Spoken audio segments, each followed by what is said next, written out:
Salut à tous, comment vous allez? J'espère que vous allez bien. Sinon, moi, je me porte à merveille, hein. Dans cette vidéo aujourd'hui, qu'est-ce qu'on va voir? On va analyser, comme vous le savez tous, les mardis, on analyse tout le temps des paires. Aujourd'hui, on va analyser le gold, on va analyser le Bitcoin.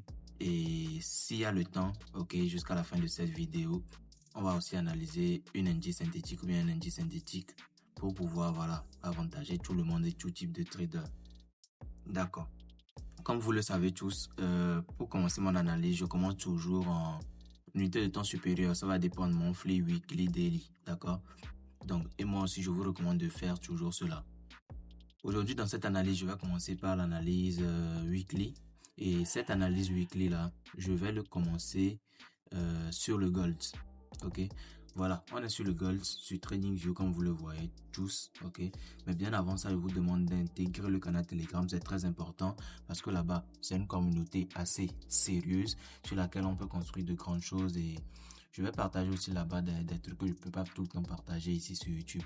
Donc le plus avantageux, le mieux pour nous tous, c'est que voilà, on se regroupe là-bas en famille pour mieux discuter sur les différentes propositions.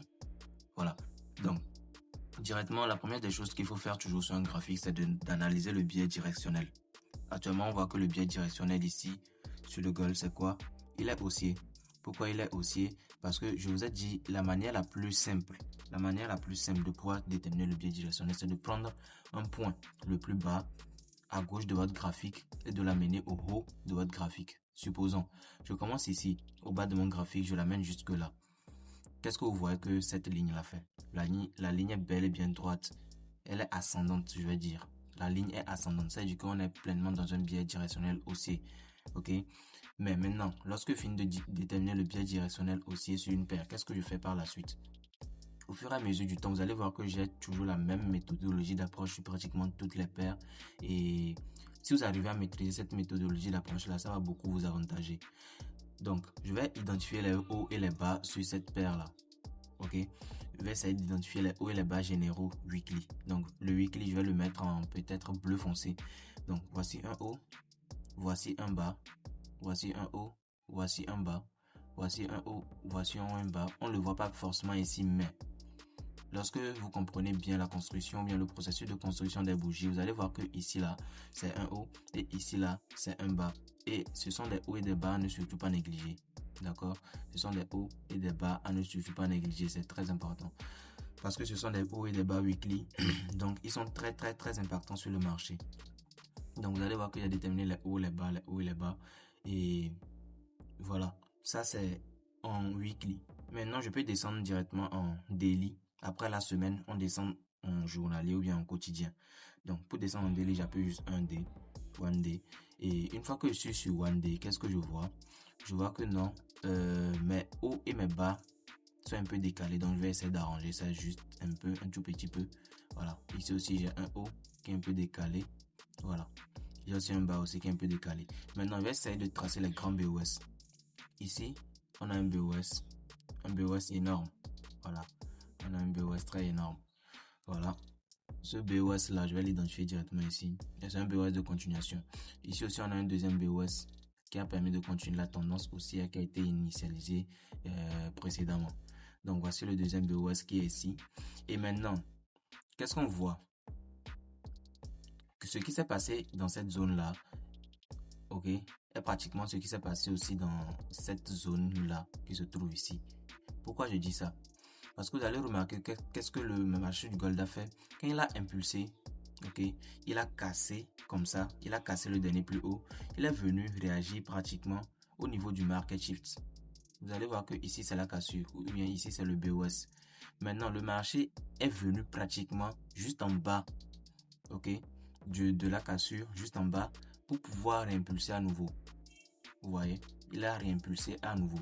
Maintenant, c'est ce qui s'est passé encore ici. Le marché, après avoir cassé la tendance, est venu pratiquement réagir aussi au niveau du market shift. Ici, c'est le market shift. Ou bien le BOS. Les gens appellent ça le BOS. C'est le BOS, ok. Donc, le marché est venu réagir pratiquement au niveau du market shift ou bien du BOS et encore reparti. D'accord? Donc, vous allez voir que c'est ce qui s'est produit quand le marché est venu ici. Il a impulsé, il a cassé.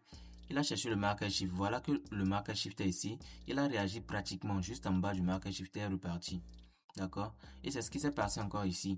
Le marché, une fois qu'il a cassé encore le dernier plus haut, il a réagi pratiquement au niveau de market shift et est reparti. D'accord? Donc, ce qu'on a à retenir, c'est que le gold a tendance à réagir pratiquement au niveau des BOS. Ça, c'est un secret que je vous donne gratuitement comme ça. Donc, plus tard, une fois que fini d'identifier les BOS, je vais identifier les points les plus importants, les supply et demand zones.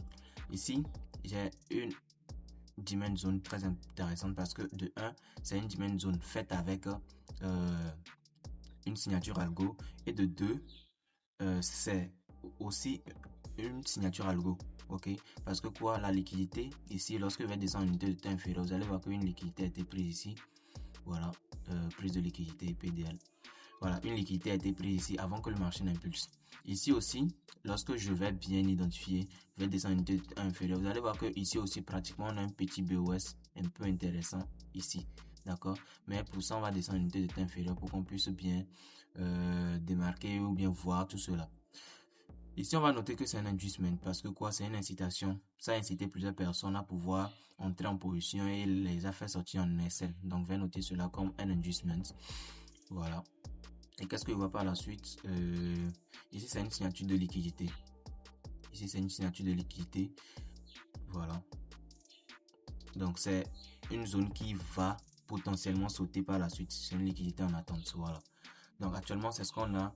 Et maintenant, pour cette zone qui sont ici, le marché reviendra peut-être avec... il y a peu de chances que le marché revienne encore jusqu'à ce niveau-là. Mais s'il revient, on va essayer d'identifier aussi les zones un peu importantes. Juste cette zone-là, je vais identifier ça rapidement. Cette zone-là est importante. Voilà. Voilà. Cette zone est importante. Ceci, tout ceci là qui est ici là, d'après moi, on va passer pour inducement. Voilà. Tout ce qui est ici. Voilà. Non, on va tracer ça comme ça. Tout ce qui est ici là, on va passer pour inducement et pour liquidité. Voilà. Ensuite, non. Voilà, comme ceci. On va passer pour liquidité. Et ceci sera une zone à surveiller. Ça sera une zone à surveiller. La zone à surveiller, je vais la mettre un peu en gris. La zone à surveiller, voilà ça. Donc, maintenant, on va descendre une unité de temps inférieur. Déjà, vous voyez déjà un peu le petit scénario. D'après moi, le gold peut revenir ici, repartir. Mais s'il descend, c'est pour prendre cette liquidité-là et revenir chercher cet inducement afin de pouvoir réimpulser à nouveau. D'accord? Déjà, c'est le premier scénario qu'on a. Maintenant, on va descendre en unité de temps inférieur pour encore mieux, voilà, voir un peu ce qui va se passer. Donc, quand je descends en unité de temps inférieur, je vais descendre en 4 heures directement. On ne tarde pas. Quand je descends 4 heures, qu'est-ce que je vois? Je vois que ma signature de liquidité que j'avais identifiée ici a été confirmée. C'est toujours une signature de liquidité. Ici, je vois que mon inducement a toujours été confirmé. Voilà.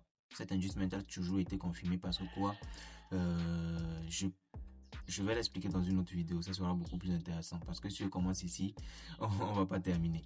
Donc ça, c'est une liquidité qui va sauter si le marché vient jusqu'à ce niveau-ci.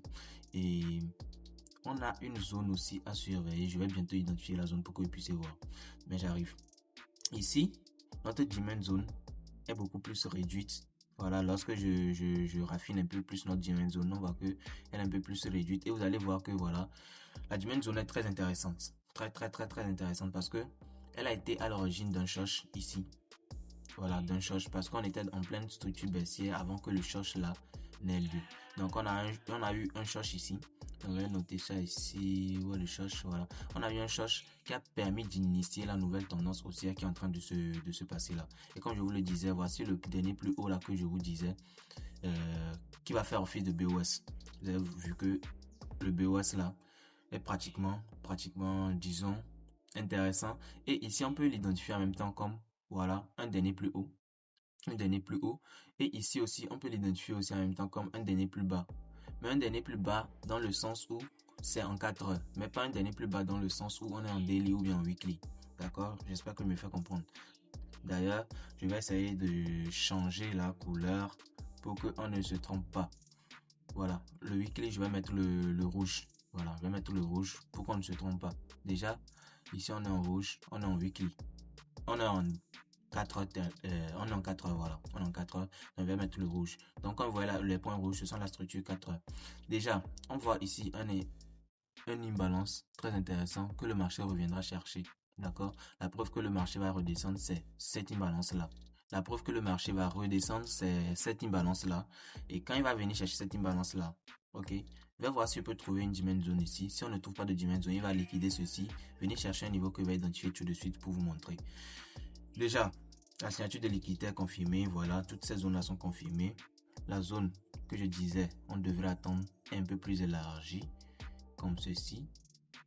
Voilà, c'est une zone à surveiller. Et notre zone de demand, ici aussi, est un peu plus raffinée. Voilà nos zones. Et je vais descendre maintenant en 1 heure. Lorsque je descends en 1 heure, qu'est-ce que je vois? Vous voyez qu'actuellement, on est en train de prioriser beaucoup plus les positions acheteuses parce qu'on est dans une forte tendance haussière. C'est pour cela. Ici, qu'est-ce que je vois? Je vois un dernier BOS qui a eu lieu ici. Voilà. Après ce BOS là. Ok. Ici, c'est une zone très intéressante aussi à surveiller. Déjà, même, je vais mettre ça, c'est une zone d'or. Voilà. Ça, la zone va apparaître en rose. C'est une zone très intéressante parce que directement après cette prise de liquidité là, moi, je pense que après, s'il y a prise de liquidité de ce niveau qui a lieu ici là, s'il y a prise de liquidité comme ceci, le marché va chercher directement un point. Parce que c'est ce que le gold aime faire souvent. Quand il prend en même temps la liquidité, cherche rapidement un point sur lequel s'appuyer et repartir. Donc, ce point-là sera un point pratiquement très intéressant sur lequel on peut repartir à la hausse. Donc, n'oubliez pas de mettre cette zone-là dans vos analyses. C'est très, très, très important. N'oubliez surtout pas. Maintenant, voilà, on est toujours sur le gold, hein, c'est intéressant. Ok, maintenant, qu'est-ce que je vois en 1 heure? Ici, la signature de liquidité a toujours été confirmée parce que il y a plusieurs raisons pour cela. Il n'y a pas de liquidité qui a été prise, il n'y a pas de demand zone bien visible, voilà. Ici, notre zone est un peu plus raccourcie, encore une fois. Et voilà notre demand zone finale. Moi, je pense m'arrêter là. C'est dedans que vous allez chercher les confirmations d'entrée avec la vidéo sur les confirmations que je vous ai faites. Vous pouvez chercher facilement des confirmations d'entrée afin de pouvoir entrer. La preuve, ici aussi encore des imbalances, ok. Une imbalance qui va sauter ici, là, voilà, imbalance ici qui va sauter potentiellement. Ici, on a notre zone, une zone d'or très intéressante qui fait office de notre demand zone. Les zones roses sont nos zones très intéressantes, d'accord? Donc, on va mettre tout ça en rose pour que vous puissiez voir. Ici aussi, on a une zone d'or. Les zones grises sont des zones à surveiller et les zones bleutées dans lesquelles il y a imbalance, ce sont des zones d'imbalance qui seront comblées. Donc, voilà un peu ce qu'on a sur le gold actuellement. Donc, le marché pourra potentiellement revenir chercher l'imbalance là et revenir chercher cette signature de liquidité, réagir ici avant de pouvoir repartir. Même si c'est pas maintenant, il le fera plus tard, d'accord? Ou soit, d'accord, deuxième scénario, le marché va liquider tout cela. Quand il finit de liquider, il vient chercher ceci. Ce qui est sûr va réagir sur ce niveau. Il réagit, vient chercher ce niveau-ci. Réagit soit sur l'imbalance, ou soit il réagit sur la demand zone qu'on a eu à identifier. Ce sont les deux. D'accord, ce sont les deux. N'oubliez surtout pas, restez focus. Ça, c'est l'analyse sur le gold. Donc, on va passer directement au Bitcoin. Donc, je vais analyser le Bitcoin. Donc, pour le Bitcoin, on va un peu aller plus vite parce que, voilà, vous avez déjà vu ma méthode d'approche. Ici, biais directionnel d'abord, haussier. On est en weekly, d'accord? Biais directionnel haussier. Je vais identifier directement les plus hauts et les plus bas, clairs et visibles, que je vais mettre en rouge ici. Voilà, haut, bas, haut, bas, haut, bas. Bien. Déjà, ce qui me frappe à l'œil, c'est que voilà, le marché du Bitcoin respecte très bien une structure. Vous allez voir que qu'est-ce qui est en train de se faire. On a un haut ici, un bas ici, un haut ici, un bas ici, un haut ici, un bas ici. Et vous allez voir que c'est clairement une tendance haussière très très très claire et très intéressante. Donc, actuellement, vous allez voir que quoi? On est actuellement sur une demand zone qui est en train d'être testée sur le gold. Donc, vous voyez une réaction directement ici. Et cette réaction-là a provoqué ce petit mouvement-là. Ce petit mouvement qui est en train d'être fait. Maintenant, lorsque j'essaie de voir une unité de temps un peu plus inférieure, ok, je vais mettre la couleur en bleu. Vous allez voir que ici, on va mettre ça en bleu foncé. Vous allez voir que ici, on a un plus bas. Ici, on a un plus haut. Ici, on a un plus haut. Ici, on a un plus bas. Voilà. Voilà, je pense que c'est plutôt comme ça. Voilà, on a un plus haut. Voilà, comme ceci. Maintenant, ici, ça fait office de breaker block, si je peux le dire ainsi, parce que c'est un niveau intéressant qui a été cassé. D'accord? Qui a été cassé et voilà. On peut attendre une réaction pullback directement sur ce niveau s'il y avait des confirmations pour pouvoir continuer peut-être une tendance haussière pour prendre cette liquidité là, ou soit le marché peut encore casser afin de pouvoir repartir, d'accord? Donc c'est un niveau de breaker block, c'est un niveau à surveiller, c'est un niveau très intéressant à surveiller. Donc ce que je peux faire maintenant, c'est de descendre en unité de temps inférieure qui est directement le daily, hein. Comme vous le voyez, je vais descendre en daily. Voilà. Si je descends en daily, qu'est-ce que je vois? Je vois une structure qui est en train de se mettre en place, mais cette structure-là n'est pas vraiment intéressante. La structure haussière qui est en train de se mettre en place actuellement sur le Bitcoin n'est pas intéressante, parce que si c'était une structure vraiment intéressante, on aurait un haut, un haut bas, un haut directement. Mais ce qui est en train de se produire, vous allez voir que les vendeurs, ça c'est le price action, hein, l'action du prix, les vendeurs pousse toujours le prix vers le bas avec un fort momentum. Vous allez voir que les impulsions vers le bas sont très fortes. Vous allez voir ça comme ça. Vous voyez un peu. C'est toujours très fort par rapport aux impulsions haussières qui sont en train de se mettre en place. D'accord? Donc, il faut surveiller avec une surveillance très approfondie actuellement sur le Bitcoin. D'accord? Parce que ça nous montre encore que voilà, le marché peut potentiellement descendre afin de venir chercher ce point de liquidité là qui se trouve ici, parce que ici c'est un point de liquidité qui va potentiellement sauter si le marché revient jusqu'à la baisse. Donc on va mettre ça comme une liquidité en attente afin que voilà, tout le monde puisse voir ça directement. Voilà, liquidité en attente. Voilà, là c'est bien. Donc si je veux être vraiment objectif, vous allez voir que notre demand zone se raccourcit à ceci. Non, pas vraiment à ceci, à ceci. Voilà notre, je parle de dimension, notre breaker block qui se raccourcit à cela. Et potentiellement, vous pouvez chercher des confirmations pour pouvoir sell, parce que c'est très intéressant, ce niveau-ci. C'est très intéressant. Vous pouvez chercher des confirmations pour pouvoir sell et chercher ce niveau-ci. Déjà, si vous trouvez une entrée ici, là, vous pouvez facilement rentrer en position ici, placer votre SL et déjà avoir au moins 2, et quelques de RR, c'est énorme. Donc déjà, voilà le premier niveau qui paraît intéressant. Voilà, sur le gold, sur le Bitcoin que vous pouvez déjà exploiter. D'accord? Maintenant, je vais tracer ici, on a un BOS qui a eu lieu. Ce BOS a permis. Ça, c'est un fake BOS. Voilà, ça, c'est un fake BOS parce que ce BOS là a incité plusieurs personnes à pouvoir entrer en position ici. Parce que eux vont déterminer ceci comme une sorte de demand zone. Vont pouvoir sur lesquels ils vont pouvoir venir s'appuyer afin de pouvoir repartir. Mais ce BOS là a été fake. Pourquoi? Parce que ce BOS là a été le dernier BOS qui a eu lieu et a provoqué le short qui a eu lieu ici. Donc ici, c'est un niveau de short. Voilà. Un niveau de short qui a initié la tendance baissière qui est en train de se faire actuellement. D'accord?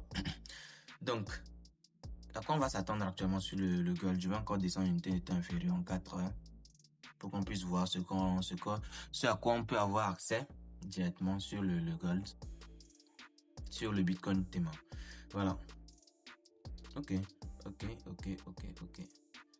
Directement, actuellement sur le Bitcoin, je vois qu'il y a de la liquidité qui a été prise.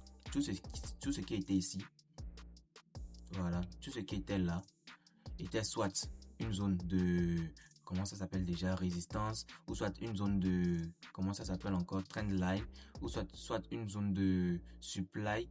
Vous voyez toutes ces niveaux de liquidité là qui ont été récupérés. Toutes ces zones là, ce sont des niveaux de liquidité qui ont été récupérés. Ok, grâce à ce mouvement là qui a été initié ici.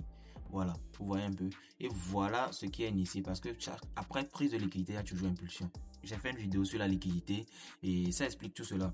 Toujours après prise de liquidité, il y a impulsion. Toujours après prise de liquidité, impulsion. Et le cycle, c'est prise de liquidité, création de liquidité, prise de liquidité, injection de liquidité. Donc le marché, qu'est-ce qu'il a fait premièrement?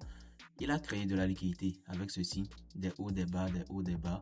Ici, il a pris la liquidité, il injecte de la liquidité.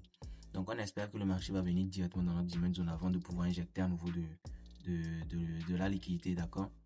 Donc, il fait tout ceci là. Et je mets ceci comme prise de liquidité de plusieurs niveaux. Voilà, prise de liquidité. Et maintenant, on va attendre maintenant l'injection de liquidité. Et quand le marché va injecter, soyez-en sûrs, c'est pour venir chercher les inducements qui se trouvent ici. Voilà. Tout ça, ce sont des inducements. Très intéressant. Moi, il n'y a pas l'habitude de trader le Bitcoin, mais bon. Je vois que finalement, c'est intéressant. Je vais beaucoup plus me tourner vers là. Ici, ce sont des adjustments. Voilà. Un adjustment qui va sauter quand le marché va redescendre un peu plus bas. Ici. Voilà. Ok. ok. On a potentiellement une signature algo qui peut faire une signature algo qui peut faire réagir le marché. J'espère que c'est pas ça qui a fait réagir actuellement le marché, hein. Voilà, cette signature algo là qui peut faire réagir le marché. Ou peut-être même c'est ça qui a fait réagir le marché actuellement, on ne sait pas encore, mais on va chercher avec des confirmations pour pouvoir aller à la baisse. Donc je mets ça en zone d'or. Voilà, c'est une zone qui a déjà réagi et qui peut encore réagir. Donc on attend ça là-bas. Et la confluence, c'est que c'est en confluence directement avec le niveau de Breaker Block qu'on a eu à identifier précédemment. D'accord? Donc sur le Bitcoin, on va pas forcer. Les zones sont claires, bien définies. Et si ça ne respecte pas, c'est pas grave. Si ça ne respecte pas, c'est pas grave. Ici, ça va devenir un inverse breaker block. C'est-à-dire, quand ça va se casser, ça va devenir un IBB. C'est-à-dire inverse breaker block. Pour venir réagir encore à nouveau et repartir à la hausse. Parce que on ne l'a pas bien oublié. Lorsque je repars en weekly, qu'est-ce que vous remarquez? N'oubliez surtout pas la tendance générale. N'oubliez pas la tendance générale. C'est toujours un marché haussier. C'est actuellement un marché haussier. Et plusieurs personnes vont encore se placer avec la trendline comme ça. Pour pouvoir encore repartir à la hausse. D'accord? Voilà. Donc, c'est un peu ce qui va se passer sur le Bitcoin et je vous demande d'être très focus afin de pouvoir profiter des bons mouvements. D'accord? Profiter des bons mouvements et soyez à l'affût. Donc, on va voir si je peux analyser une dernière paire. Et cette paire-là, ça sera directement sur les indices synthétiques. Dorénavant, bon, la plupart du temps, j'ai l'habitude de commencer avec les indices, mais aujourd'hui, je vais terminer avec les indices pour voir si les gens vont rester jusqu'à la fin. Et je vais aller directement sur le TradingView des dérives pour pouvoir analyser une paire au hasard et voilà, vous fait plaisir. Ok, voilà, on est sur TradingView de dérives. Voilà, on est sur le gold, mais c'est pas le gold qu'on va analyser. On va analyser, je ne sais pas encore, on va partir sur les indices synthétiques de dérives. Voilà, une paire ou bien un indice que j'ai jamais analysé. Peut-être ici le jump, ouais, le jump 10. Voilà, on va analyser tous ensemble le jump 10 pour voir ce que ça va nous donner. Waouh. Déjà, je vais partir en daily parce que ici, voilà, déjà même le daily ça refuse. Je vais voir 24 heures. Voilà, ça accepte. Donc, je suis en daily. Voilà, me voilà en daily et qu'est-ce que je vois? Je vois une structure un peu. Bon, si on veut bien déterminer les hauts et les bas, ici on a un haut, hein. Ici on a un bas, et ici on a le nouveau plus haut. On est d'accord parce que ceci là c'est pas un plus haut, c'est un inducement qui a été pris. Donc déjà, je peux supprimer ceci et me concentrer directement sur, voilà, ce niveau-ci. C'est-à-dire impulsion, retracement et impulsion, impulsion. Donc on va me concentrer sur cette zone là. Donc déjà, qu'est-ce que je vois ici? Je vois une structure un peu bizarre et intéressante. Voilà, ici on a un market shift ou bien une cassure de structure et pratiquement le marché est venu réagir un peu au niveau en bas, c'est-à-dire sur cette zone là le marché a réagi. Donc maintenant que le marché a réagi, forward, voilà, je vais essayer de mettre ça en arrière-plan. Voilà. Maintenant que le marché a réagi pratiquement sur cette zone là, qu'est-ce qu'on va essayer de faire? On va voir que le marché va venir chercher le dernier plus haut qui se trouve ici. Et quand il viendra chercher ce plus haut là, c'est en cherchant aussi des liquidités beaucoup plus basses et en cherchant à réimpulser. Déjà, vous allez voir que quoi? Quand il est venu ici, voilà, je vais effacer ceci. Voilà. Quand le marché est venu jusqu'à ce niveau-ci qui se trouve en bas là, il a créé de la liquidité ici. Quand il a fini de créer de la liquidité, il a pris cette liquidité et a injecté de la liquidité. Vous voyez le cycle. Et je pense que c'est ce qui va encore se faire ici. Il va encore créer à nouveau de la liquidité, prendre la liquidité, réagir et pouvoir réinjecter. D'accord? Donc, par conséquent, si on veut être vraiment à l'affût de l'opportunité, on peut déjà sélectionner cette zone-là comme une zone intéressante sur laquelle on pourra potentiellement chercher des positions acheteuses avec des confirmations. Je répète bien, avec des confirmations. Voilà, ce niveau-ci. On va chercher les confirmations dessus afin de pouvoir entrer. Voilà. Voilà. Parce que le marché a déjà réagi ici. Il a pris la liquidité qui était là. Voilà. Et on est toujours en 24 heures. Hein. Je le rappelle très bien. Ici, c'est un niveau d'injustment. Voilà. Ici, vous allez voir que quoi? Qu'est-ce que le marché a fait? Il est venu réagir pratiquement sur un niveau de signature algo.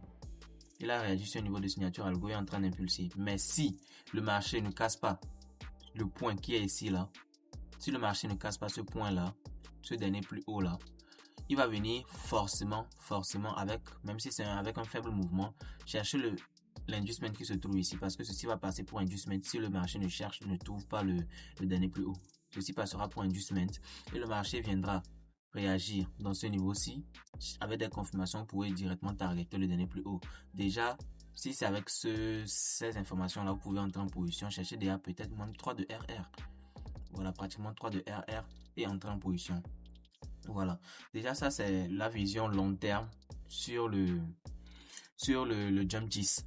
Maintenant, lorsque je vais descendre en 4 heures, je vais voir si je peux avoir accès à un graphique 4 heures pour voir un peu. Voilà. Lorsque je descends 4 heures, on va voir que quoi?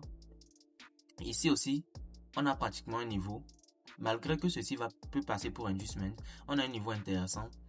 Et ce niveau intéressant là fait aussi office d'inducement. De demand zone, excusez-moi. Ça fait aussi partie office de demand zone parce que quoi, il y a une prise de liquidité ici. Vous voyez, ça crée de la liquidité, ça prise de la liquidité, ça injecte de la liquidité. Donc ça fait aussi office d'inducement de demand zone. J'ai quoi avec l'inducement?